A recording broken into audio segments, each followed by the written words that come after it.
সূৰ্যৰ পোহৰত মানুহৰ শৰীৰত কি ভিটামিনৰ উৎপন্ন কৰে? উত্তৰ: ভিটামিন ডি উৎপন্ন কৰে। ভিটামিন চিৰ আন এটা নাম কি? উত্তৰ: এছকাৰ্বিক এচিড হ'ল ভিটামিন চিৰ আন এটা নাম। কিহৰ মাধ্যমত হৃদপিণ্ডৰ পৰা তেজ দূৰলৈ যায়? উত্তৰ: ধমনীৰ মাধ্যমত। মানুহৰ মগজুত থকা স্নায়ুকোষৰ সংখ্যা কিমান? উত্তৰ: প্ৰায় ৪,০০০ নিযুত। ঘোঁৰাৰ দাঁত কেইটা? উত্তৰ: মাইকী ঘোঁৰাৰ দাঁত ৩৬টা আৰু মতা ঘোঁৰাৰ ৪০টা। বিশ্বৰ আটাইতকৈ দীঘল সীমান্ত ৰেখাডাল থকা দেশখনৰ নাম কি বা দেশ কোনখন? উত্তৰ: কানাডা।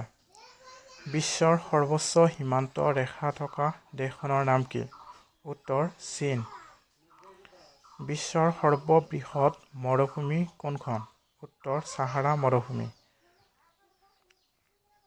এছিয়াৰ সৰ্ববৃহৎ মৰুভূমিখনৰ নাম কি?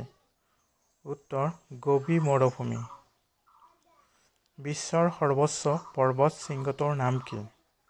উত্তৰ: মাউণ্ট এভাৰেষ্ট হ'ল বিশ্বৰ সৰ্বোচ্চ পৰ্বত শৃংগ। এটা শ্বেয়াৰ কৰি দিব ভিডিঅ'টো আৰু পেজটো ফ'ল' কৰি